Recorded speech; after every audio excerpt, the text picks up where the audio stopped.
Alrighty, so we got the 145-pound title fight. It's Alexander Volkanovski versus Brian Ortega.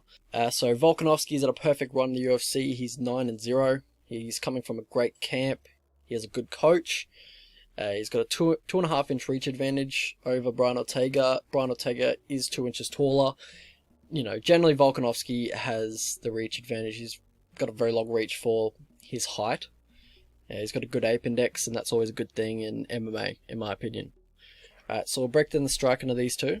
Alright, so Volkanovski, he's a very smart fighter. He comes in throwing a lot of feints, a large variety of feints as well to always disguise his striking entries. He's always throwing combinations. He's never throwing singular strikes. He's got a good jab as well to get him into range, especially when he's generally the smaller fighter, but he uses that long reach of his very nicely with his jab. And he's good at fighting on the back foot or the front foot. We saw both in the Max Holloway fights. He's very good at doing either. And Brian Ortega, sorry, we won't get to Brian yet.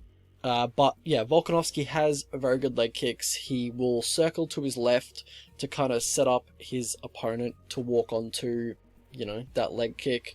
Also got a nice low leg kick.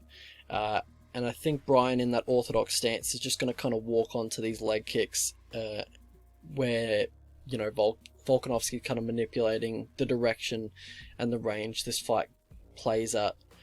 But yeah, he will look to finish a combination with a leg kick as well. And Brian Ortega, when he is in southpaw, which he was for the majority of the zombie fight, he doesn't check leg kicks. He does a bit in orthodox, but in southpaw he doesn't check them at all. I guess that's just not his natural stance, or he's just getting used to southpaw. But when he does switch, he doesn't check leg kicks. So for Brian Ortega, he looks to land a lot of offense off the clinch break. He'll clinch up often just to get a feel for the opponent, see if their posture's being broken or whatnot, so he can look for that guillotine that he's very good at. But he'll either, if he can't get the guillotine, he'll look for a hard 2 or a hard elbow off the clinch break. For Volkanovski, generally when he's closing distance, he's looking to land just a basic boxing combination, either a 2-3 or a 3-2. That's generally what he went to against Max Holloway, and I would expect probably the same here. Same kind of stature, Brian Ortega and Max Holloway, so I'm expecting that kind of combination again. A few things Ortega does that I'm not hugely keen on is that he will back up in a straight line. Zombie wasn't putting too much pressure on him. He was just kind of walking him down. He wasn't putting too much pressure on him. It was just kind of in your face. But, once he did have him on the fence, he would just kind of stop with the pressure. It was strange. But yeah, so he will back up in a straight line, and also his head stays his head stays straight up, so it doesn't generally move. And that's going to be, going to be tested here with Volkanovski, who's going to be closing distance and looking to land those combinations. For Volkanovski, a few openings that I can see in his game is that his lead hand drops after he throws the jab. So that pretty much happens anytime he pops that jab out, or if he leads with the left hook. So it is an opening there if you want to exploit it. But generally, very tight, very smart on the feet. So we'll get into the grappling where it gets interesting for these two. So for Ortega, you'd think that he would like to get it to the mat, probably where he thinks he has the biggest advantage. But when he does try to take the initiative and get the fight to the ground, he doesn't generally set up his takedowns, and he usually shoots from too far away. And his takedowns, in my opinion, or his wrestling game, isn't that great. And I don't think his takedowns are all that. But he will generally use like a failed takedown to enter the clinch or pull guard, which can, kind of create a scramble, get it into his world pretty much. So, he can use it for that. In the open, he'll generally go for a single leg, which is, one of the easier takedowns to defend in the open, just in MMA. And that's generally, he'll shoot that when he's in southpaw. So, yeah, he did that a bit in the zombie fight. But yeah, so for Volkanovski, he, when he does get taken down, He looks to get off bottom immediately. He's very hard to hold down. He's very slippery, and he does have good get-ups. He will go for this low percentage guillotine trap, you know, when he's defending takedowns. Like, he'll, like, commit to the guillotine when his opponent's shooting a double leg or whatever, which, you know, it's very low percentage, and, you know, I doubt he does that anymore, just when he's changed to city kickboxing. They probably told him to stop doing that, and I doubt he's going to do that in this fight against Brian Ortega. I would be very surprised, because he does have, you know, high fight IQ, so I wouldn't expect that at all. But yeah, for Brian Ortega, he doesn't have the greatest top control either. He can leave a lot of space between himself and his opponent on the mat. He will jump guard, you know, or he will jump guillotine, which is interesting, because when his opponent's posture is broken, or when they're kind of turtled up, or, you know, when their neck's sticking out for whatever reason, generally in the clinch, if their posture's broken in the clinch, he'll look to jump guillotine. And, you know, he's one of the only guys I'd probably recommend jumping guillotine, or I'm fine with jumping guillotine, because he does have a wicked guillotine and a very tight squeeze. And just the reputation of it alone gets the opponents in a panic, and it makes them make wrong decisions, like in the Cub Swanson fight. So yeah, just it's a very good technique. Alright, so how these guys win their fights? For Volkanovski, he's got very high fight IQ, knows how to win fights. He's got good pacing as well for 5 rounds. He generally picks it up as the fight goes longer. But yeah, just high fight IQ, you know, constant feints to stop Max's output, because you saw when you don't feint on Max, or you don't get his respect early, you see what happens against Calvin Kattar, or Cater. He just fucking pieced him up pretty much, just didn't respect what was coming back, and, you know, didn't have anything to slow him down. And, you know, if you don't slow Max down, he's not going to slow down by himself. But yeah, Volkanovski has good striker defense as well, good movement, good recoverability when he does get hurt. He's a very good fighter. For Brian Ortega, he has world-class Brazilian Jiu-Jitsu. He's got a good chin, he's a very durable guy, hard to finish. And he's always dangerous at any time in the fight. He can always finish you, pretty much. How these guys lose their fights? For Brian Ortega, it's the striking tendencies that we talked about before. So if you want to listen to that, rewind it to the timestamp for, you know, how these guys strike.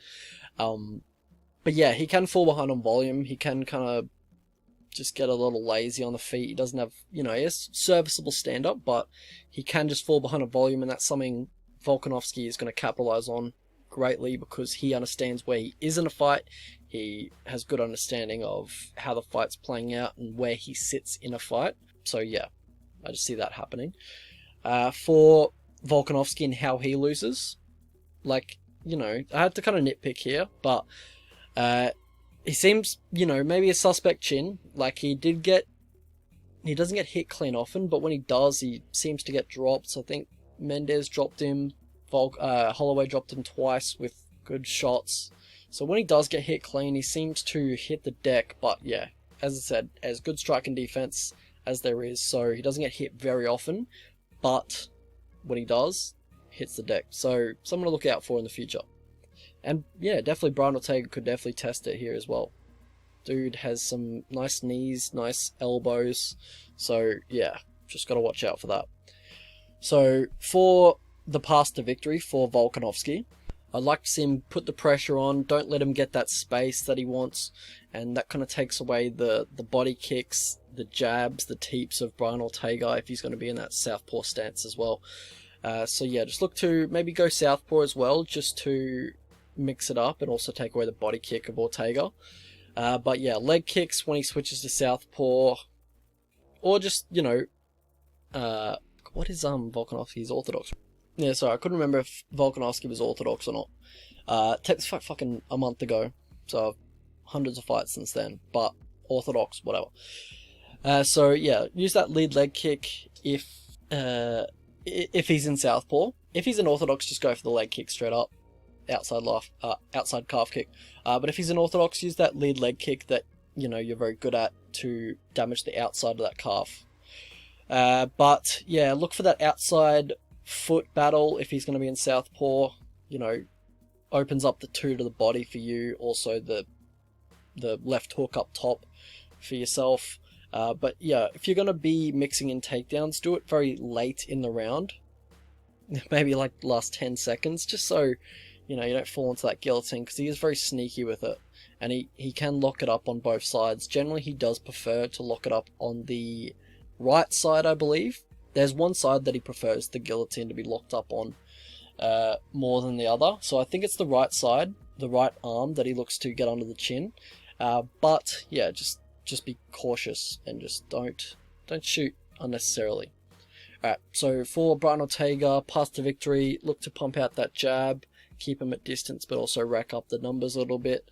Yeah, Southpaw versus Orthodox, the single leg's going to be very, you know, there's a bit of easy access on that.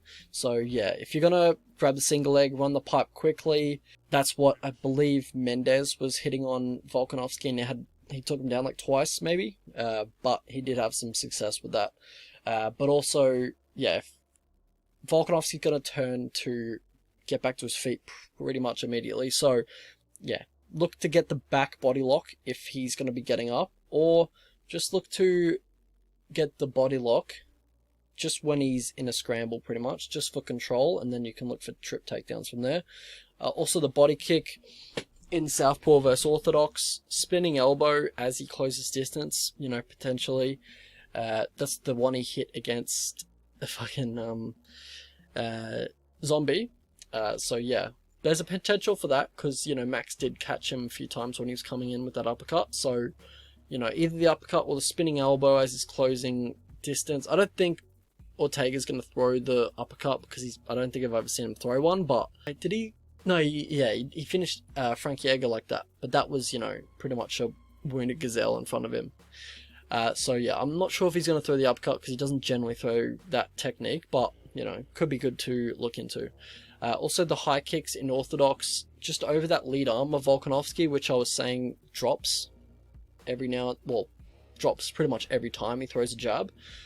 So that's something to look out for as well. But also, yeah, the check right hook when he's advancing, just to get over that lead hand of Volkanovski, where his face is unguarded, his head's unguarded. So how I see this one playing out. Alrighty, so in conclusion, I think you need to be careful not to overstate that performance of Brian Ortega versus Korean Zombie. Because, I mean, you watched the first round and you've pretty much watched the whole fight. Korean Zombie didn't change anything up. He was there to be hit constantly. The jab was not missing at all. He didn't change anything, didn't mix anything up, yeah. And yeah, obviously Volkanovski's not going to do that. Also, I believe Volkanovski's the better minute winner. He's going to be winning a lot of the rounds. Brian Ortega is not the best at winning rounds. He tends to rely on finishes a fair bit. And when you get to this level, you just can't be doing that. Obviously, he's always dangerous, but I think Volkanovski, he's just got a really high fight IQ. I think he's not going to get himself in too much trouble. He's going to understand where he can get in trouble and then stay completely away from those situations. Most likely involving the clinch or being too predictable with his striking entries. Which, yeah, he's very good at mixing that up. So I think, yeah, the fight IQ is going to play a big part in this one. I think it's going to change the fight drastically. So yeah, you know, Brian Ortega, he's not going to win the stand-up here. He looked very good against Korean Zombie, but that was a tailor-made opponent for him, I guess. Korean Zombie didn't come in as I thought he would with the heavy pressure. He kind of just stood in front of him. I'm not sure what the game plan was from Korean Zombie, but yeah, not sure. Yeah, but he made Brian Ortega look very good. But yeah, I don't think he's going to look half as good in this fight. I think he's going to get outstruck and just outpointed, really. And I could definitely see Volkanovski finding a finish here. Ortega is very tough, but, you know, Volkanovski's just on another level of fight IQ and just variety in his offense. So let's have a look at the lines. So yeah, obviously Brian Ortega is still dangerous, but I don't see him winning this fight. Let's have a look at the betting lines. So if you guys could like the video, that'd be great. Prediction is Volk by TKO round 3 or 4. I think the line, I think he could be a bit more of a favourite, honestly. Probably down to around $1.45 or minus 220 or whatever that is. But yeah, I think he should be a bit more of a favourite. What else is there? I mean, nothing really. No. Just the money line, but yeah, I'm kind of hoping it goes back up again.